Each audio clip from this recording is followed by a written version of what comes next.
창세기 21장은 하나님께서 말씀하신 대로 하나님의 능력과 하나님의 영으로 말미암아 영적인 생명이 아브라함에게 찾아왔을 때에 일어나고 있는 일들을 우리에게 영적인 교훈을 주면서 우리에게 말씀하고 있습니다. 오늘 본문도 21장을 쭉 이야기하면서 특별히 22절을 시작할 때에 그때에라고 시작을 하고 있죠. 22절 보니까 그때에라고 말하고 있습니다. 그러면 이때라는 것은 언제를 말하는 것입니까? 그냥 단순히 이삭이 젖을 떼던 때, 뭐 이삭의 몇 살 되던 때 이런 때가 아니라 하나님께서 지금 이때라고 말씀하시는 이 영적인 때가 어떤 때를 말하는 것일까요? 먼저 이때는 하나님의 말씀과 능력과 그분의 영으로 찾아온 생명이 자랐고 그리고 젖을 뗐고 그러니 그 영적 생명이 꽃을 피기 시작하고 약동하기 시작하던 때다라고 볼 수 있고 또 그때가 언제입니까? 우리가 어제 살펴보았던 것처럼 영적인 생명이 움직이기 시작하니 육적인 생명과 갈등과 싸움이 있었고 그때 아브라함이 큰 결단을 하여서 어떻게 합니까? 하나님의 말씀에 순종하여서 이 육적 생명을 어떻게 합니까? 광야, 죽음으로 내몰고 난 때, 그때를 말하고 있는 것이죠. 그러니 영적인 생명이 힘을 발휘하기 시작하고 육적인 생명을 죽음으로 넘기기 시작한 그때에라고 말하면서 오늘 본문은 이제 그런 때에 일어나고 있는 일을 우리에게 말해주고 있습니다. 아브라함의 삶을 통해서 하나님은 그리스도인의 삶, 하나님의 나라를 위하여 부름받고 구원받은 자들의 삶을 하나하나 가르쳐가고 있는데 이제 21장, 22장 이렇게 쭉 넘어가면 아브라함의 삶이 마무리되고 있어요. 그래서 하나님께서는 이 마지막 부분에서는 계속해서 영적인 교훈들을 우리에게 주고 계시고 우리는 일반적인 교훈보다 영적인 교훈들을 찾아가고 있습니다. 자, 그러면 그때에 어떤 일이 일어나는가? 그 첫 번째는 바로 그가 드디어 증인이 되어진다라는 것을 우리에게 말씀하고 있습니다. 자, 22절 말씀 한번 읽어볼까요? 시작. 그때에 아비멜렉과 그 군대 장관 비골이 아브라함에게 말하여 이르되 네가 무슨 일을 하든지 하나님이 너와 함께 계시도다. 지금 아비멜렉, 그러니까 블레셋 땅의 왕이죠. 그리고 그 땅의 통치를 함께 하고 있는 군대 장관 비골, 그러니까 치안을 담당하고 있겠죠. 어떤 군사력을 가지고 있는 자겠죠. 그 비골이 아브라함에게 뭐라고 말하고 있습니까? 네가 무슨 일을 하든지 뭐요? 하나님이 너와 함께. 그러니까 지금 그가 말하고 있는 것은 무엇이냐면 그 세상을 상징하는 블레셋 땅에 하나님이 드러나기 시작했다 이 말입니다. 누구를 통해서? 아브라함을 통해서. 그래서 하나님이 아브라함에게 함께 계신다라는 것은 그들이 아브라함을 통해서 뭘 보기 시작했다는 거예요. 하나님을 보기 시작했고 하나님의 역사를 보기 시작했고 그래서 하나님의 역사를 보여주는 아브라함은 뭐가 되었다는 거예요. 그 땅이 드디어 증인이 되었다라는 것을 우리에게 말씀해 주고 있습니다. 여러분 증인이라는 말이 생소하지 않죠. 왜냐하면 그리스도인 된 우리에게 주님께서 맡겨주신 사명이기도 한 것입니다. 자, 그러면 이 놀라운 사명이 그때에 드디어 성취되고 있다라는 것을 보게 되는데 우리는 좀 오해할 때가 많이 있어요. 언제 우리가 하나님을 드러내고 하나님의 증인으로서 나타나는가? 보통은 나를 통해 하나님의 역사가 일어나고 있는 그때 혹은 나를 통해 하나님께서 누군가에게 일하시는 기적이 나타나는 그때 우리가 비로소 증인이 된다 이렇게 생각할 때가 많습니다. 예를 들면 창세기 20장 한번 가보시면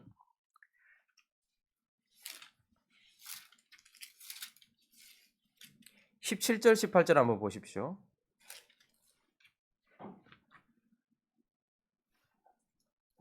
한번 읽어볼까요? 창세기 20장 17절 18절 시작. 아브라함이 하나님께 기도하며 하나님이 아비멜렉과 그의 아내와 여종을 치료하사 출산하게 하셨으니 여호와께서 이왕에 아브라함의 아내 사라의 일로 아비멜렉의 집의 모든 태를 닫으셨습니다.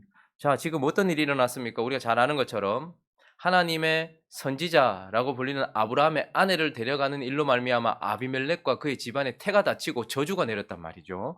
그런데 그때 놀랍게도 하나님께서 그 찌질해 보이는 아브라함한테 기도를 받아야 된다라고 말했고 17절에 보니까 아브라함이 하나님께 기도했을 때 어떤 일이 일어난 거예요? 아비멜렉과 그의 아내와 여종을 치료하는 놀라운 기적적 사건이 일어났어요. 그러면 보통 우리는 이때에 아비멜렉이 하나님이 너와 함께 계시는구나. 하나님의 역사가 있구나. 이런 식으로 우리가 마치 우리를 통해 하나님이 역사하시는 순간 우리는 세상의 증인이 된다.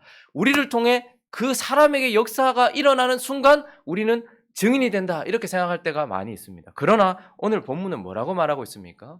하나님이 아비멜렉에게 아브라함을 통해서 일하셨을 때가 아니라 하나님이 아브라함에게 일을 하셨을 때에, 아브라함에게 변화가 일어났을 때에, 아브라함에게 하나님의 역사가 일어났을 때 사람들이 비로소 하나님이 너와 함께 계시구나 라면서 네가 증인이다 이렇게 말하고 있는 것입니다. 그러니 아비멜렉의 태가 열리는 기적이 아니라 아브라함의 아내 사레의 태가 열리는 기적 속에서 사람들은 하나님이 너와 함께 하시는구나 라고 말하며 증인이 되어진다는 것이죠. 여러분, 우리는 증인된 사명을 받았어요. 언제 증인된 사명을 감당할 수 있을까요? 내가 하나님께 기도하고, 내가 사람을 바꾸고, 내가 세상을 바꾸고, 내가 나를 통해 기적이 나타날 때 사람들이 와 라고 말하지 않고 하나님이 내게 무슨 역사를 일으키고, 하나님이 내게 변화를 일으키고, 내가 하나님으로 말미암아 하나님의 역사의 한복판에 서 있을 때 사람들은 네가 증인이다 이렇게 말한다는 것이죠. 그리고 또한 어떤 때입니까? 언제 증인이 되어지는 것입니까? 육적 생명이 내어 쫓겨나갔을 때에, 하나님께서 영적인 생명을 주셨을 때에 그 영적인 생명이 역사하고 일하기 시작하고 꽃을 피우기 시작할 뿐만 아니라 그것으로 말미암아 이 영적인 생명을 위하여서 육적 생명을 어떻게 해요? 광야로 내몰았을 때에야 비로소 그때에 아비멜렉과 그 군대 장관이 와서 네가 하나님과 함께 있으면서 하나님을 보여주는 증인이다 이렇게 말하고 있는 것입니다. 자, 증인이란 그러므로 어떤 사람입니까? 하나님이 우리 인생 가운데 역사하기 시작하는 사람을 증인이라고 하는 거예요. 사람들이 하나님이 살아계심이 너를 통해서 드러나는구나. 네게 역사가 일어나고 네게 변화가 일어나고 네게 하나님의 은혜가 보여지니 하나님의 증인이다라고 말할 뿐만 아니라 누가 증인이 되어지는 거예요. 영육 간의 싸움 속에서, 그 갈등 속에서, 그 힘든 그 상황 속에서 내 생명과 같은 이스마엘을 광야로 내몰았을 때, 우리가 영적으로 살아가기로 다짐할 뿐만 아니라 육적 생명을 포기하고 십자가에 우리의 육적 생명을 못 박을 때에야 비로소 우리는 세상의 증인이 되어진다라는 것을 우리에게 말씀하고 있는 것입니다. 그러므로 쉽게 나가서 전도하려고 하지 마십시오. 쉽게 나가서 선교하려고 하지 마십시오. 누구를 하나님께서 증인으로 세우십니까? 변화가 내 속에 일어나고 있는 사람을 증인이라고 말씀하고 있고, 그 이스마엘을 광야로 내어 쫓고 영적인 생명을 위하여 살고 있는 그 사람이 증인이, 제가 지금 증인이 된다라고 말하지 않고 증인이 어떻게 해요? 되어진다라고 말씀드렸어요. 하나님께서 그렇게 만드신다는 말입니다. 그러므로 그때에 우리는 증인이 되어진다라는 것을 하나님께서 우리에게 말씀하고 있는 것입니다. 자, 그리고 더 중요한 것이 있는데요. 두 번째, 무엇입니까? 그때에 어떤 일이 일어납니까? 아브라함에게 영생을 누리게 되는 역사가 일어난다라는 것을 보게 됩니다. 그러니까 풍성함, 생명을 누리게 되어진다라고 하나님께서 우리에게 말씀해 주고 있습니다. 자, 28절부터 31절까지 다시 한번 읽어볼까요? 28절부터 31절까지 시작. 새끼를 따로 놓으니 아비멜렉이 아브라함에게 이르되 이 7 암양 새끼를 따로 놓음은 어찌미냐.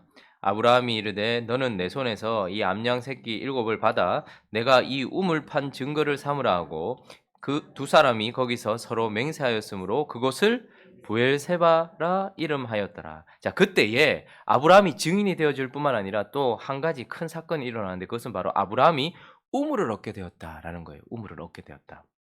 근데 그 우물 이름이 뭐라고요? 부엘세바. 두 단어가 합쳐진 단어입니다.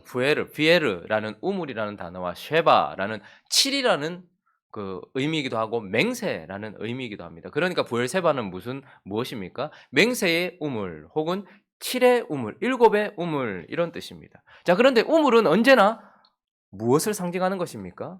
지금 이 지역이 어디입니까? 블레셋 땅, 특별히 그랄입니다. 그러니까 남방으로 내려왔어요. 사막이란 말입니다. 그러니까 이곳에는 물이 없는 곳이에요. 그런데 물이 없는 곳에서 우물이라고 말하면 그건 뭘 상징하는 것입니까? 생명을 상징하는 거예요. 그러니까 우물이란 생명을 상징하는 것입니다. 자, 그런데 이 우물을 아브라함이 어떻게 얻는가? 그때에 얻기도 하지만 이 우물을 어떻게 얻는가? 28절 다시 보시면 아브라함이 뭐를 따로 놓았어요? 7 암양 새끼를 따로 놓았다. 자, 7이라는 완전수와 그리고 또 7마리의 뭐요? 양. 그러니까 7이라는 완전수, 이 7 양을 통해서 얻어진, 완전한 양을 통해서 얻어진 우물이다 완전한 양을 통해서 얻어진 우물이다. 이렇게 볼 수 있고요. 그리고 또 이 브엘세바의 이미지를 한번 상상해 보면서 33절에도 한번 보실까요? 33절 한번 보십시오. 읽어봅니다. 시작. 아브라함은 브엘세바에 에셀 나무를 심고, 자 여기까지만. 자 이제 브엘세바가 있습니다. 브엘세바는 완전한 양을 통하여, 7이라는 어린 양을 통하여 얻어진 우물이고, 그런데 그곳에 아브라함이 뭘 심었다고 말합니까? 에셀나무를 심었다라고 말합니다. 에셀나무는 상록수예요. 아주 푸르른 나무인데, 특별히 에셀나무의 특징은 무엇이냐면 긴 생명력을 말하는 것입니다. 그래서 에셀나무 하면 영원한 생명을 상징하기도 해요. 그러니까 이 우물은 영원히 생명을 주는 우물이다라는 이미지를 우리에게 보여주고 있을 뿐만 아니라, 거기서 아브라함이 또 하나님의 이름을 불렀는데, 자 아브라함은 브엘세바에 에셀나무를 심고, 읽어봅니다. 시작. 거기서 영원하신 여호와의 이름을 불렀더라. 개역 개정어로 변하면서 영원하신 여호와의 이름이라고 말하지만, 그 이전 버전만 해도 영생하시는 하나님의 이름, 이렇게 영생하시는 하나님의 이름이라고 불렀어요. 그래서 영생하시는, 영원하신 하나님이란 엘, 하나님이죠. 올람 이런 뜻입니다. 그러니 영원히 계시는, 영원한 생명을 가지고 계시는 하나님의 이름을 불렀어요. 이 단어는 성경에서 오직 여기서만 쓰여집니다. 아브라함이 하나님을 경험하기 시작했을 때에, 그가 할례를 받을 때에는 엘샤다이의 이름을 불러요. 그러니까 능력의 하나님이죠. 그리고 하나님의 이름을 부를 때 그는 엘로힘의 이름을 불러요. 능력의 하나님이죠. 그런데 지금 오늘 여기서는 하나님의 이름을 바꿔 부르고 있어요. 의미가 있겠죠. 왜 영생하시는 하나님의 이름이라고 불렀을까요? 바로 이 브엘세바는 영생하시는 하나님이 영원한 생명을 주시는 우물이다, 이런 뜻을 가지고 있는 것이죠. 그러니까 지금 한번 브엘세바를 한번 상상해 보십시오. 브엘세바는 사람이 살 수 있는 곳이 아니에요. 그 그랄 지역은 사람이 살 수 있는 곳이 아니에요. 뭐가 없으면, 우물이 없으면. 그런데 그곳에 우물이 있는 거예요. 생명을 이어갈 수 있고 생명을 누릴 수 있는 우물이 있는데, 그 옆에 또 뭐가 서 있어요? 그 우물로 말미암아 영원한 생명을 상징하는 에셀나무가 서 있고, 그곳에 누가 계시다고요? 또 하나님의 이름을 부름으로 영생을 주시는 하나님이 계세요. 그러니 이 브엘세바는 무엇입니까? 영생하시는 하나님이 영원한 생명을 주시는 우물, 이런 뜻인 거예요. 그러니 완전한 7 어린 양을 통하여 얻어진 이 우물은 영생을 주는 우물이에요. 자, 그러면 이런 이미지를 가지고서 이게 도대체 뭘 상징하는 것인가? 영적인 의미를 좀 더 살펴보면 요한복음 4장 한번 가볼까요? 요한복음 4장 14절 말씀. 영생하시는 하나님이 주셔서 영원한 생명을 얻게 하는 이것이 무엇인지, 자 14절 한번 4장 14절 읽어봅니다. 시작. 내가 주는 물을 마시는 자는 영원히 목마르지 아니하리니 내가 주는 물은 그 속에서 영생하도록 솟아나는 샘물이. 자, 하나님은 그냥 물이 아니라, 잠깐 먹고 다시 목마르는 물이 아니라 영원히 목마르지 않는 물을 주신대요. 자, 그런 물이 무엇인가? 7장으로 또 넘어가 볼까요? 요한복음 7장 37절부터 39절까지만 읽어보죠. 요한복음 7장 37절부터 39절까지 읽습니다. 시작. 명절 끝날 곧 큰 날에 예수께서 서서 외쳐 이르시되 누구든지 목마르거든 내게로 와서 마시라. 나를 믿는 자는 성경의 이름과 같이 그 배에서 생수의 강이 흘러나오리라 하시니, 이는 그를 믿는 자들이 받을 성령을 가리켜 말씀합니다. 자, 하나님께서, 예수님께서, 영생하시는 하나님께서 주시는 물은 뭘 상징한다고요? 우리로 영원히 살게 하는 성령을 상징한다는 말입니다. 그러니까 그때에 아브라함이 증인이 되어질 뿐만 아니라, 그때에 아브라함에게 무엇이 주어지는 거예요? 영생하도록 솟아나는 샘물인 성령의 충만함, 사막에서도 살아갈 수 있는 성령의 충만함, 영생을 누리게 한다라는 것입니다. 그러면 아브라함이 이때에서야 비로소 성령을 받은 것입니까? 아니죠. 25절 한번 보십시오. 오늘 본문으로 돌아오셔서 25절에 보면 이미 아브라함에게는 우물이 허락받았었어요. 읽어볼까요? 25절 시작. 아비멜렉의 종들이 아브라함의 우물을 빼앗은 일에 관하여 아브라함이 아비멜렉을 책망했어요. 그러니까 아브라함은 우물을 가지고 있었죠. 그런데 어떻게 되었습니까? 여기서 빼앗겼다 이렇게 말하는, 힘으로 눌림받았고 뚜껑이 닫혀졌다 이 말입니다. 그러니까 아브라함은 그 이전에도 우물이 있었지만 물을 누렸어요, 못 누렸어요?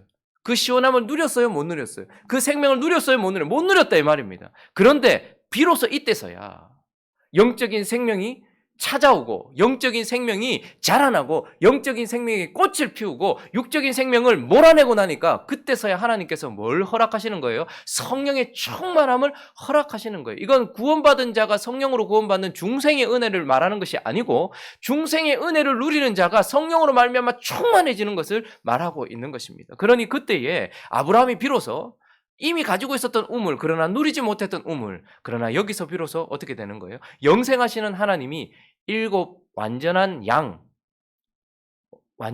일곱 양 누구를 상징할까요? 예수 그리스도를 상징하겠죠. 예수 그리스도로 말미암아 주어지는 영생하도록 주어지는 생명수 성령을 여기서 누리게 되어진다라고 우리에게 말씀하고 있는 것입니다. 자, 그러니 영적인 생명이 자라고 육적인 생명이 쫓겨났을 때에 드디어 지금까지는 누리지 못했던 그런 성령의 충만함을 누리게 되는 것입니다. 자, 말씀을 정리하겠습니다. 여러분, 오늘 본문 말씀은 우리에게 참 필요한 말씀이죠. 왜냐하면 우리에게 하나님은 증인이라고 말씀하고 계세요. 너희는 내 증인이 되리라 라고 말씀하고 계십니다.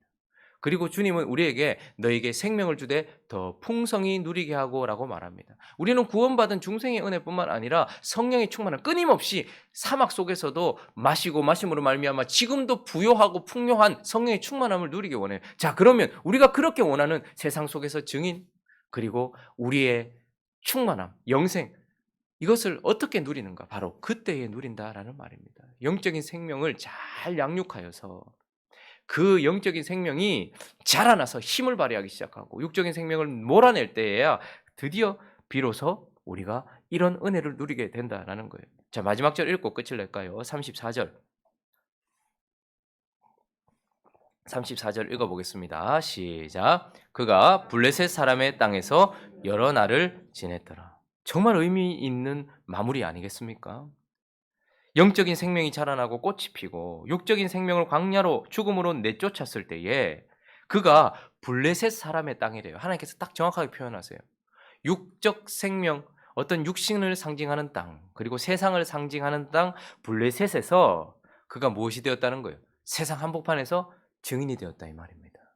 그가 약속의 땅이 아니라 블레셋 땅에서 증인이 되었다. 블레셋 사람들, 육신을 쫓아 살아가고 세상을 쫓아 살아가는 블레셋 사람들의 땅에서 그가 증인이 되었다. 이렇게 말하고 있고, 그리고 그 땅에서 여러 날을 지냈더라. 이 말은 무슨 말입니까? 증인이 되어졌을 뿐만 아니라 그 세상 한복판에서도, 그 메마른 땅 한복판에서도 그가 영생의 복을 누리고 있다. 우리는 죽고 나서 영생을 누리는 게 아니에요. 구원받은 자는 하나님의 생명으로 살아가고 우리 안에 있는 육적 생명을 죽음으로 넘기면 이 땅에서 이미 영생을 시작한 자예요. 누리게 되는 거예요. 세상 한복판, 사막 한복판, 그랄 한복판에서 그가 여러 날을 지내도 목마르지 아니하고 여러 날을 지내도 메말라 죽지 아니하는 그런 충만한 영생의 은혜, 축복을 지금 누리고 있다. 이렇게 말하고 있는 것입니다.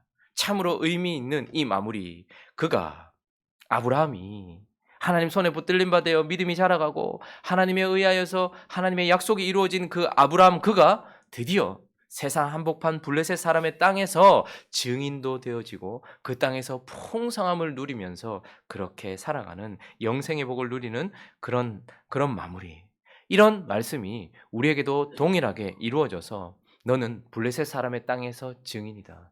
너는 그 메마른 땅에서 부요함을 누리는 부엘세바를 가진 자다라고 말씀하실 수 있는 저와 여러분 되시기를 예수 그리스도 이름으로 축원합니다. 같이 한번 기도하겠습니다. 2020년이 시작되고 한 달의 마지막 날에 왔습니다. 첫째 달이 벌써 지나가고 있네요. 쏜살같이 시간은 지나가고 있습니다.